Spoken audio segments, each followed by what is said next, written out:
Hello bachcho, let's start the question. For two events A and B, given that probability of A equals 0.4, probability of B equals P, probability of A union B equals 0.6, find P so that A and B are mutually exclusive.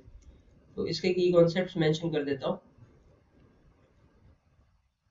की concepts सबसे पहले तो ना आपको इसमें ये पता होना चाहिए कि म्यूचुअली म्यूचुअली एक्सक्लूसिव इवेंट कौन से होते हैं. म्यूचुअली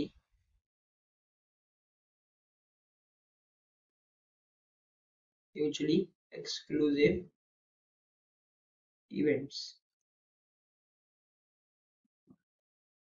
म्यूचुअली एक्सक्लूसिव इवेंट्स वो होते हैं जिसमें एक इवेंट का दूसरे इवेंट पे कोई फर्क नहीं पड़ता. मतलब कि अगर मैं प्रोबेबिलिटी निकाल लूं ए इंटरसेक्शन बी की, वो जीरो होती है. मतलब ए और बी एक दूसरे से मतलब कोई लेना देना नहीं रखते. ठीक है. जैसे मान लो मैं कॉइन को टॉस टॉस करूं. ठीक है. कॉइन को अगर मैं टॉस करूं तो मेरा टेल आने की प्रोबेबिलिटी और जो हेड आने की प्रोबेबिलिटी है वो एक दूसरे पे बिल्कुल डिपेंड ही नहीं करती है. ठीक है. उन दोनों का एक दूसरे से कोई लेना देना नहीं है, तो उनका जो इंटरसेक्शन होगा वो भी जीरो ही होगा. ठीक है. तो ये हमने म्यूचुअली एक्सक्लूसिव इवेंट्स देख लिए. और एक फॉर्मूला भी हमें पता होना चाहिए. वो क्या है? Probability of A union B equals to probability of A plus probability of B minus probability of A intersection B. ठीक है. तो चलो देखते हैं हमें क्या गिवन है. प्रोबेबिलिटी ऑफ ए गिवन है 0.4, प्रोबेबिलिटी ऑफ बी गिवन है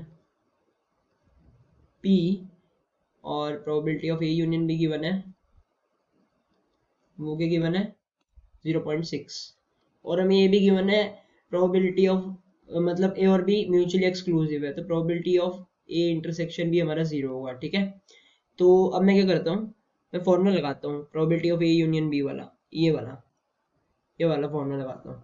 तो probability of A union B equals probability of A plus probability of B minus probability of A intersection B, जो कि जीरो है. मैं 0.4 को उधर ले जाऊंगा तो मेरी पी की वैल्यू क्या आ जाएगी 0.2. और हमें यही वैल्यू निकालनी थी. हमारे पी की क्या वैल्यू आ गई 0.2. So I hope you guys understand. Best of luck. Thank you.